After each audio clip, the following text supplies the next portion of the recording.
Happy morning, good people. Selamat datang di Ronta, Rona Widata, Rona Keseharian Warga Jelata. Hari ini kita mau cerita soal Janu. Harus selesai cerita soal Janu, soalnya berkali-kali saya udah coba cerita tapi nggak selesai juga, nggak jadi-jadi. Jadi terakhir saya ke Pare itu tanggal 16 bulan 7 itu setelah pasang packing gearbox Sinaga. Di hari itu kan saya sekalian tanya soal ketersediaan part address. Nah, mumpung ada, jadi saya sekalian jadwalkan peremajaan CVT Janu. Waktu itu saya rencanakan bulan 10. Ternyata di bulan 7 saya tiba-tiba harus ke Surabaya itu kan, ngerasain CVT Janu. Aduh, kayaknya nggak bisa ditunda-tunda dan nggak enak banget kayaknya. Jadi sebelum servis CVT itu kan si Janu ini sempat ganti bushing gitu ya, yang saya rasa si Janu miring. Nah, ganti bushing ini kemarin itu posisinya bukan di dealer, tapi dibawa pulang ke rumah mekaniknya. Jadi dia nginap di rumah mekaniknya, bushingnya diganti di sana. Dari situ ada saya titip juga, saya cek CCTV kan. Nah, statusnya dari situ kayaknya sih ada beberapa baut yang hilang, dikit doang, tapi ya udah. Terus iya loh, makanan. Aku mau kemana? Ngapain?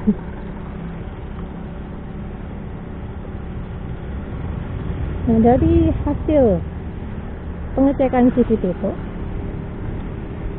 kita di sini berprasangka baik aja, kok berprasangka buruk pula. Kita husnuzon aja. Yang namanya mekanik dari kantor pulang ke rumah buka bengkel lagi kan capek ya. Jadi di situ prasangka baiknya kita anggap Pak mekanik ini salah ingat motor. Jadi laporannya waktu itu kan dia bilang nggak sempat ambil foto karena tangannya kotor gitu ya udah. Dilaporkan bahwa damper slider perlu diganti karena sudah oblak. Terus fan belt juga perlu diganti karena katanya udah melewat. Dan kampas ganda dan mangkoknya itu baik-baik saja. Laporannya begitu. Nah, setelah saya cekkan, berhubung partnya ada ready kan, saya bawa ke Pare itu. Dibuka di situ ternyata damper slider enggak apa-apa, fan beltnya enggak apa-apa. Dan yang patut prihatin itu ternyata malah status kampas ganda sama mangkoknya. Ya bergelombang. Mungkin karena itulah yang bikin perjalanan ke Surabaya jadi nggak enak banget ya. Terus karena saya lupa tanya ke mekaniknya kok bisa gitu, akhirnya saya tanya di grup. Bisa jadi gara-gara ini sering dibawa sambil direm. Ya gimana? Bukan. Dia direm sambil masih tarik gasnya gitu. Dan setelah saya investigasi, yang jelas itu bukan saya, bukan juga teman saya. Kemungkinan besar ya temannya teman saya.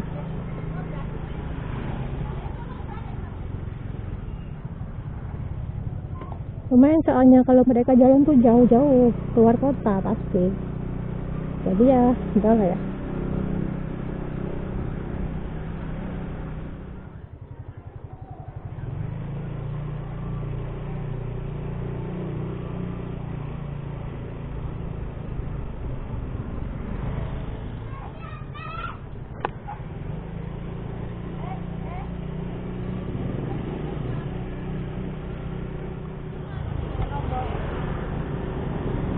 Nah, setelah laporan yang tertukar itu, kita udah cek di Pare kan, jadinya dengan hati yang udah siap ganti sepatu kampas ganda sama mangkoknya, paling nggak 500-600 ya kan. Ya ternyata bendahara yang waktu itu ikut ya kan, ditunjukin satu ASI di ACC men.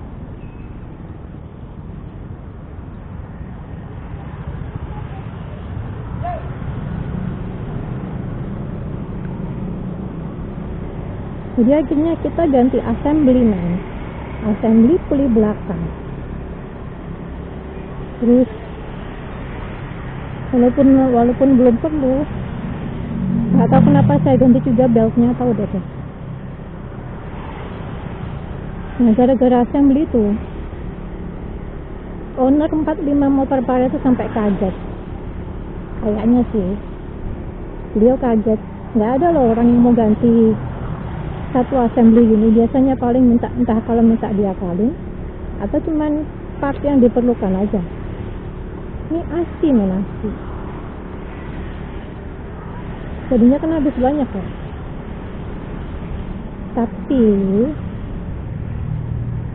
Tapi dengan begitu ya patut disyukuri juga, karena setelah saya lihat-lihat kan kondisi ASI belakang itu memang lumayan mengenaskan. Dia yang saya bilang karat itu ternyata dari situ juga, pernya berkarat. Kayaknya per yang berkarat ya. Nah, saya nggak minta bongkar sih, biarin aja lah. Itu nanti saya pakai buat latihan pencet-pencet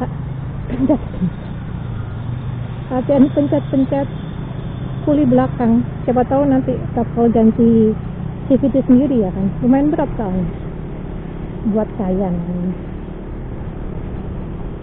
Nah itu setelah ganti itu ASI sama belt ya lumayan men, walaupun ciri khas J20 itu masih ada, dimana dia getar-getar di kecepatan 40-50 ya, paling enggak dia getarannya ya udah itu aja. Sebelum diganti itu dia random banget men, ada pendek-pendek, ada yang panjang, baru jeda dikit panjang lagi. Jadi tangan tuh capek merasakan getaran itu. Kalau lama lagi mungkin bakal kesemutan ya. Terus yang paling penting adalah tarikannya. Sebelum ganti dia sering slip, jadi narik dari bawah 20 kpj itu nggak berani, buat nyalip tuh nggak berani, soalnya dia kayak udah dibuka banyak tapi nggak mau jalan. Terus kemarin jalan Surabaya itu kan mentok 70 kpj ya, itu pun cuma buat nyalip aja.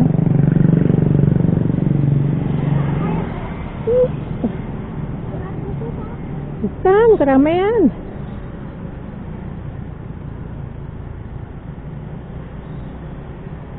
Nah itu tadi mentok buat nyalip 70 kbj, posisi tangan udah nekuk men, nekuk bagaikan kita udah jalan 80-90 kpj gitu. Nah setelah ganti segini udah nyantai, udah mau jalan 40 gitu, masih lurus tangannya. Jadi ya peremajaan itu penting ya, jangan nunggu rusak dulu. Gara-gara itulah saya diemin itu CVT.